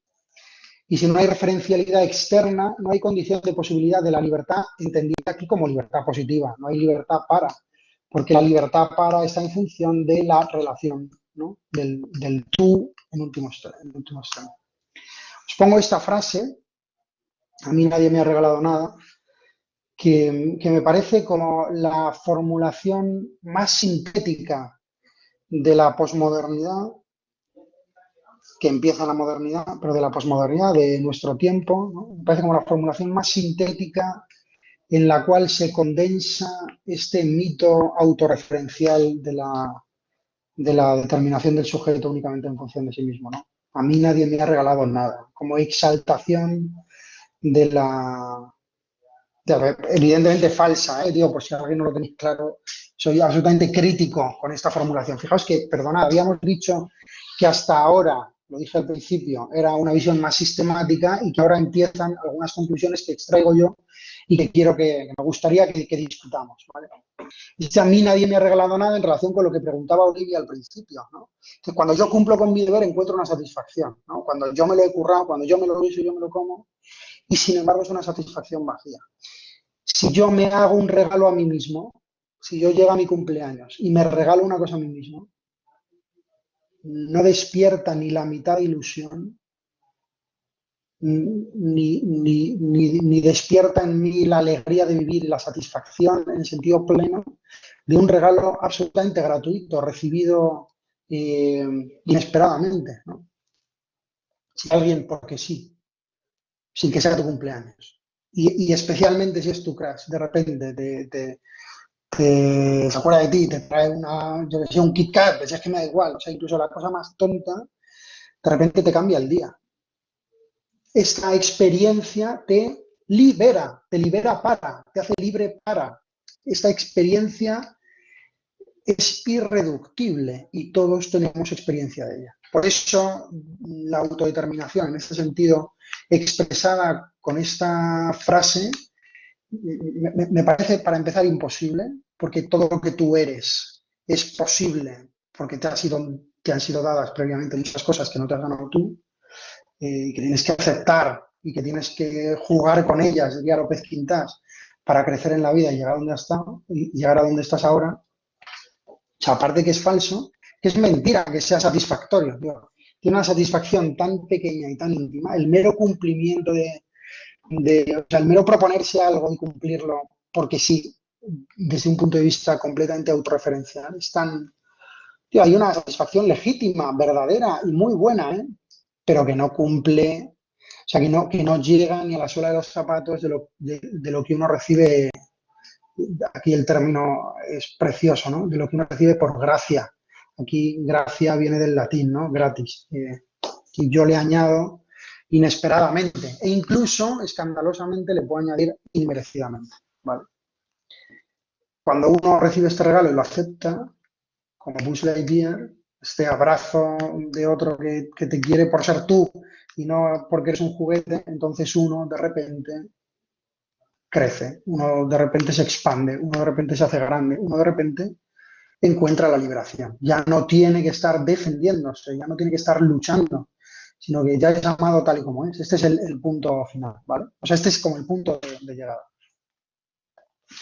Y dice, la verdad os hará libres, es una explicitación de lo que estamos diciendo, ¿no? Es un versículo del Evangelio de San Juan. No me interesa la referencia directamente evangélica o religiosa, ¿no? Frente a la libertad os hará verdaderos, que dice justamente esto de a mí nadie me ha regalado nada, frente al ejercicio de la libertad de un modo absolutamente autónomo como antecedente, la libertad que encuentro en la relación, aquí, ¿verdad? Está diciendo relación, ¿no? En la relación con el otro, produce como consecuencia la experiencia de la libertad, la experiencia de esta libertad que no te cabe en el pecho. Y aquí pongo, digo, la psicología evolutiva. Y la primera palabra que dice un niño siempre es mamá, bueno, o papá, normalmente mamá. No es yo, siempre es tú. La posibilidad de decir yo reside únicamente, como condición de posibilidad, en el reconocimiento del otro. Hasta tal punto que no hay conciencia, no hay despertar a la conciencia del yo sin ser llamado. Si tu madre no te pone un nombre, te llama por tu nombre, te acaricia, te cuida, te acoge, te da de comer, te alimenta, te lleva a los sitios, te protege en su regazo, es refugio para ti, no hay conciencia del yo. Hay una conciencia absolutamente distorsionada. Y esto está estudiadísimo. La ausencia de una referencia amorosa en la primera infancia genera una cantidad de traumas y patologías, sobre todo referido a lo social, que no os podéis hacer una idea. Esto está estudiadísimo. El sujeto es constante relación a un tú humano, a un tú personal o a la realidad externa en todas sus manifestaciones. La posibilidad de que yo haga cosas depende constantemente de que haya cosas que hay que hacer. Por eso, en último término, y este es el punto de llegada, la libertad, y aquí hay que entender libertad la libertad positiva es, y esto es una frase sé que muy bruta, la libertad es la dependencia, en tanto que se reconoce y se vive. Aquí no entendáis dependencia como dependencia patológica o dependencia tóxica o coacción inhabilitante de tu personalidad o de tu libertad, ¿vale? No estamos hablando de eso, creo que todo el mundo es capaz de entenderlo. Depender como reconocer que pertenezco. Por eso, incluso el adolescente necesita desesperadamente reencontrar o sustituir a la familia y por eso busca una tribu.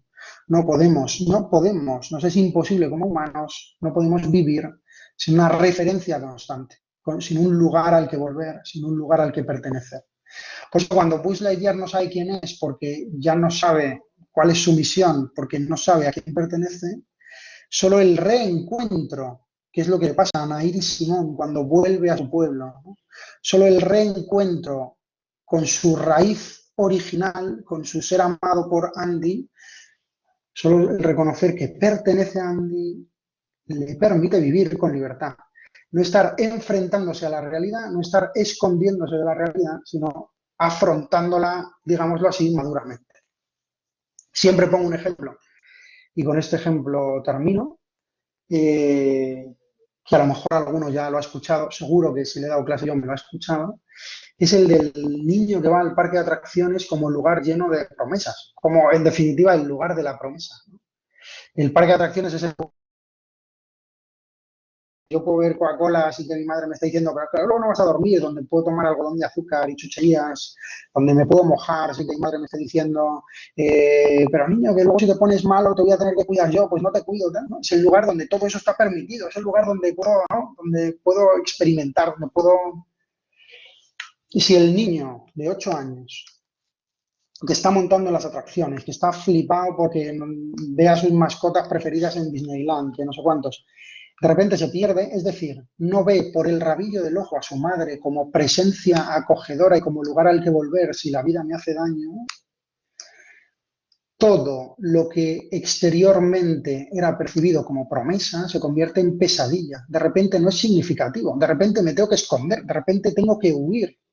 Es la presencia de la madre, en el ejemplo, o del tutor legal, si queréis, es la presencia de la madre o del hermano mayor es la pertenencia a un lugar de referencia en el cual yo siempre soy yo y no tengo que estar diciendo y peleándome por ser alguien, es esa presencia, la presencia, la que me permite ser libre para no solo enfrentar la realidad y superar sus obstáculos, sino principalmente para reconocer y disfrutar de la belleza y del bien y de la verdad que hay en las cosas, ¿no?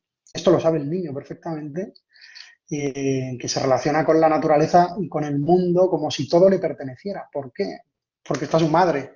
El niño que se cae y que se hace daño y que su madre, como mi hija ahora, o sea, es impresionante esto, eh, porque tú le dices cura sana, culito de rana, lo que no sana hoy sanará mañana, y se calma. O sea, es una cosa impresionante.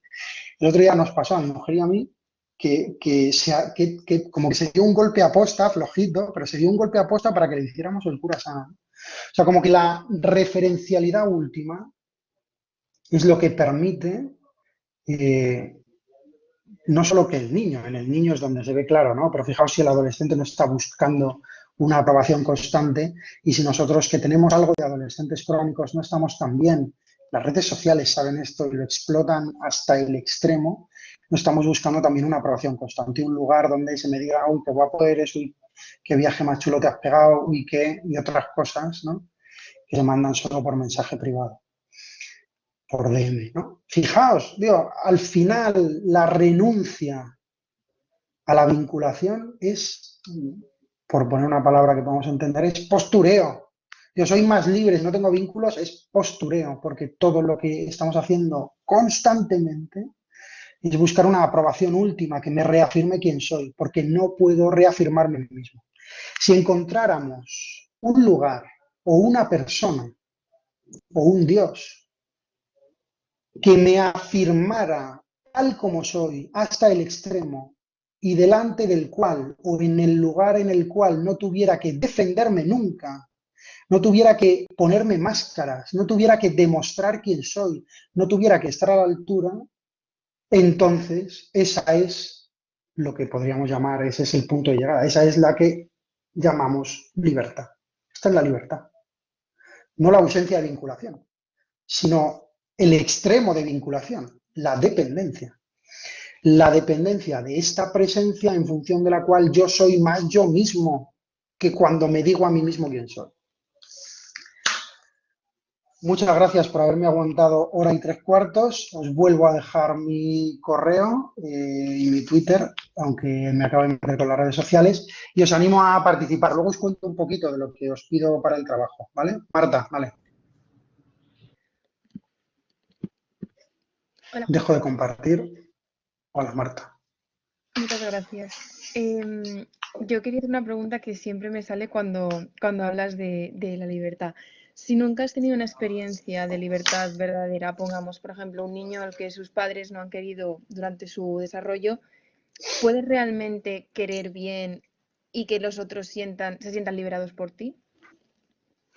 Como me estás preguntando a mí, te contesto yo y no te contesta Eric Fromm. O sea, yo te digo que no ha sido querido, que no es querido o quien siendo querido no se deja querer, no puede ni quererse a sí mismo ni querer bien a los demás. Y esto, además, el estudio de la psicología, vamos, lo reafirma, creo que clarísimamente, ¿no? Yo sé que es contraintuitivo y yo sé que es escandaloso, porque normalmente se nos dice lo contrario, ¿no? Lo que se nos dice normalmente es que tú no puedes querer si no te quieres bien a ti mismo, ¿no? En cierto sentido es verdad, o sea, esto es en cierto sentido verdad, pero falta una cosa por decir, que es que yo aprendo a quererme como el niño cuando soy querido por mi madre. Y que cuando la cago, y todos tenemos experiencia de esto, acudo al lugar en el que soy querido. No me puedo consolar a mí mismo. E incluso si he aprendido a consolarme, es porque lo he aprendido de otro. Y entonces pienso en mi madre, si estoy lejos de Erasmus, pienso en mi madre que me dice, no pasa nada. O sea, yo me hago consciente de que tengo un lugar al que volver, de que tengo una persona que es refugio para mí. Y en ese sentido, volvemos a lo de Diego. La religión, la vivencia religiosa puede ser absolutamente liberadora en este sentido, porque si Dios existe, Dios es refugio así, es la madre elevada a la enésima potencia. Puede haber una vivencia ideológica de la religión de un modo muy claro y muy evidente, ¿no? Pero si Dios existe, es refugio así, ¿no? Y por eso, perder de vista esta referencia última al lugar al que pertenezco, no por ser perfecto, es como la familia. Todos sabemos, cada uno de la suya, que la familia no es el lugar de la perfección moral. Es el lugar donde puedes hacer la mayor barrabasada que se te abraza y se te denuncia al mismo tiempo, ¿eh? O sea, se te dice, eso que has hecho es una mierda, pero tú no eres eso que has hecho. Entonces, si uno no tiene o rompe los vínculos voluntariamente, si uno no tiene este lugar de referencia o se va para liberarse, ahora está muy de moda, ¿no?, el término deconstrucción, ¿no? Si la deconstrucción implica una ruptura de vínculo para reconstruirme únicamente desde mí mismo, para empezar es imposible, porque fijaos, todo este proceso de construcción está siempre reclamando una afirmación externa. O sea, uno no se puede construir a sí mismo sin que le sea reconocido. No me voy a meter en la problemática concreta, ¿no? Sí se entiende. Creo que es claro. Yo solo me quiero porque yo tiendo a ver lo malo que hay en mí y el filtro que yo pongo delante de mí mismo para mirarme a mí mismo es siempre un juicio terrible. De hecho, no pienso demasiado, ¿no? Y entonces nos decimos a nosotros mismos o le decimos a nuestros amigos, no te rayes, no pasa nada, pero tú sabes que sí pasa. Hasta que alguien que te quiere bien no te dice, claro que pasa, pero yo te quiero por encima de eso, te quiero con eso y más allá de eso, y uno lo acepta, uno no se libera de esta visión reduccionista sobre uno mismo. Esto es un proceso que se ve claramente en el infante, contra el que el adolescente se rebela sin saberlo, metiéndose en esclavitudes peores y en dependencias mucho peores, y que está llamado a ser superado en la madurez, ¿no? Por eso el enamoramiento, el amor, el encuentro de una pareja y la formación de amistades duraderas son la salvación, o sea, es el paso de esta libertad negativa adolescente a la libertad positiva del adulto. Sí. Diego, has visto que hemos retomado lo que preguntabas antes en relación con la... Es que yo creo que se entiende mejor ahora, ¿no? Dime, Diego. Hola, Juan.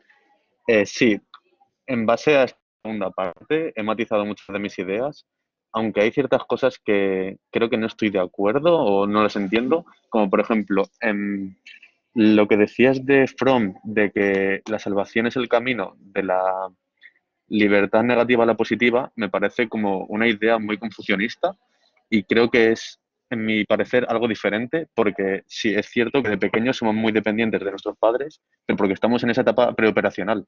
Pero según vamos creciendo, deberíamos basar nuestra libertad positiva en la dependencia hacia nuestro raciocinio. Por ese mismo problema, las personas con personalidad de trastorno límite no son capaces de ser libres porque no son capaces de diferenciar lo bueno y lo malo para ellos y no son capaces de alcanzar esa libertad positiva. Y por eso mismo también se puede relacionar con lo demás, que me parece que la religión es limitante de la libertad siempre y cuando no la bases en tu raciocinio. Algo así es la idea que he sacado. Vale, vamos. Sí, o sea, sí, creo que entiendo por dónde vas y creo que hay muchos puntos verdaderos en lo que dices. Este punto de la salvación como tránsito de la libertad negativa a la libertad positiva, creo que está referido en el prefacio, ¿eh? Creo que se refiere fundamentalmente no a dejar de lado la libertad negativa o la libertad de, ¿vale? O sea, esto quiero puntualizarlo muy bien. Ojalá la libertad de creciera muchísimo, pero siempre que crezca a la vez también la libertad para. Entonces, en el infante, la dimensión preoperacional, no podemos hablar de libertad. Yo he hablado de libertad en otro sentido, de relación con la realidad, ¿no? De asombro por la realidad, de capacidad de disfrute, si quieres, que no es automática en el niño y que viene dada en función de la presencia de la madre, ¿vale? Quizá he hecho trampas, lo reconozco, pero creo que todos podemos encontrar un correlato en nuestra vida adulta, ¿no? De muchas veces que de repente podemos estudiar... Voy a poner otro ejemplo. Si tú, no sé, has hecho de propósito de año nuevo ir al gimnasio 3 veces por semana y tú sabes que te cuesta mucho, le invitas a un amigo a que se apunte contigo para obligarte, ¿no? Tío, pero es un acto de libertad ir, me explico. Es decir, es una ayuda a la libertad como proceso, ¿eh? Es una ayuda a la libertad obligarte externamente. En un primer sentido, digo, o sea que la presencia del amigo te ayuda a ir al gimnasio. Si no tuvieras a alguien con quien ir, pues muchos días harías pereza, ¿no? Exactamente igual para estudiar. Quedar con gente para estudiar, digo, hay gente que es súper aplicada y se pone y punto, ¿no? Pero quedar con gente para estudiar es un modo de obligarte. Pero es un modo de obligarte porque ya has tomado la decisión de que sabes que es bueno estudiar y quieres estudiar. Y en este sentido entiendo lo de racional. Si lo de razón se refiere a la razón pura kantiana, Kant tiene un librito que se llama La religión dentro de los límites de la razón, que entiendo que es por donde vas, ¿no?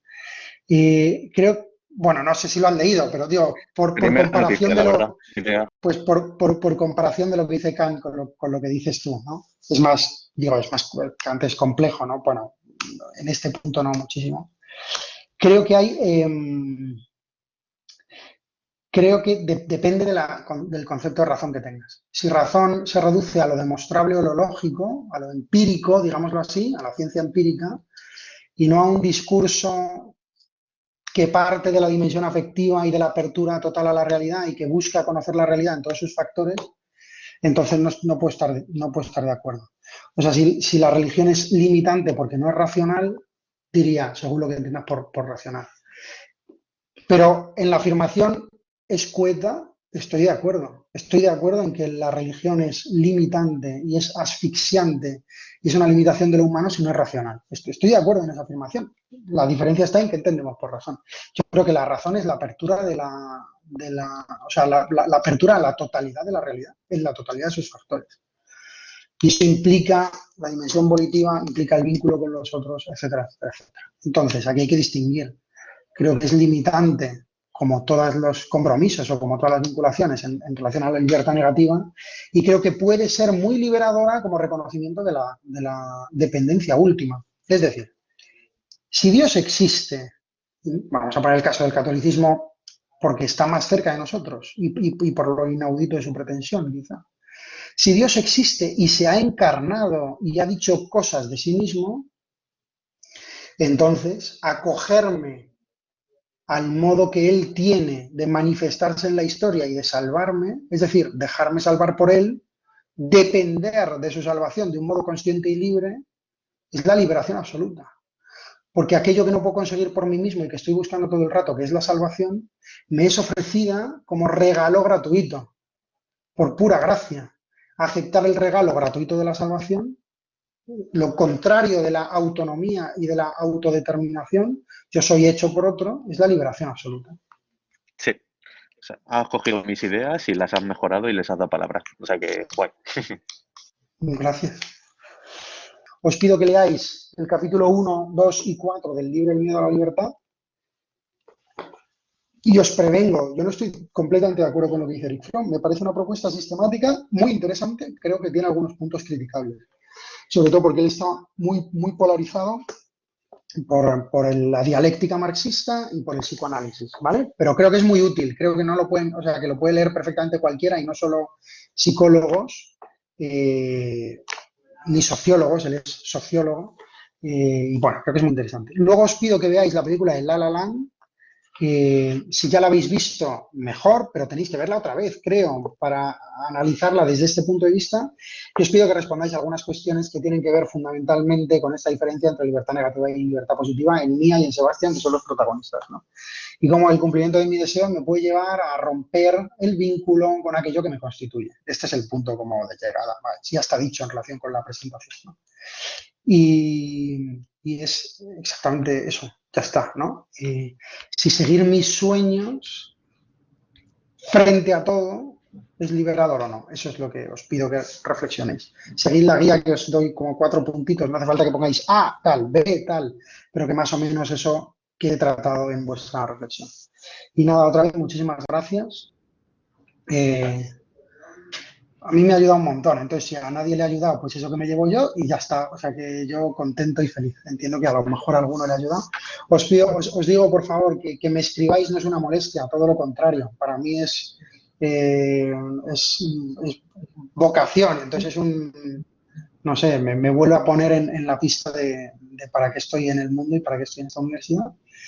O sea que si alguien tiene alguna cosa que me escriba, o si alguien quiere quedar a tomar un café, que me escriba, ¿vale? Muchísimas gracias, Juan. La verdad es que a mí me gustaría tener menos años y que hubiera sido mi profe, pero bueno, eres mi amigo, no está mal. Muchas gracias, porque yo creo que o sea, decir que es muy interesante es decir poca cosa, ¿no? Creo que eres sistemático y que has ayudado a los alumnos como nos han podido ayudar a ver, pues, por ejemplo, Diego, ¿no? Que ha tenido un feedback muy interesante y te lo agradecemos mucho, ¿eh? Y a todos aquellos que habéis estado tan pendientes. Es verdad que es difícil hablar con 200 personas, pero sabemos que habéis estado porque esas cosas también, incluso se notan, la presencia humana es tan potente que incluso detrás de una pantalla se nota cuando sí y cuando no. Así que muchísimas gracias. Nosotros también estamos disponibles para toda la consulta operativa que no haya que responder en principio de la libertad, para eso está Juan, pero también podría ser, y para todo aquello que necesitéis que os aclaremos. También invitaros, y así me gustaría terminar, con la siguiente actividad del Instituto Newman, que será el café sobre la cuestión del sufrimiento y el sentido del sufrimiento. No os puedo adelantar más porque se está cerrando en estas horas el ponente, pero si, bueno, pues si al final se confirma, yo creo que será un café Newman verdaderamente de una profundidad y de, bueno, a mí me conmueve si llega a darse el café Newman que estamos pensando para el miércoles que viene, miércoles 3 de marzo a las 3 de la tarde. En todo caso, como todos estáis en comunicación con nosotros, lo veréis por nuestra difusión, ¿vale? Estad atentos. Muchas gracias, Juan. Muchas gracias a vosotros, de verdad, a todos los que habéis estado. Me sopla Paula, que la tengo aquí y que es el Newman. Tenéis el formulario de inscripción. Eco. Gracias a todos.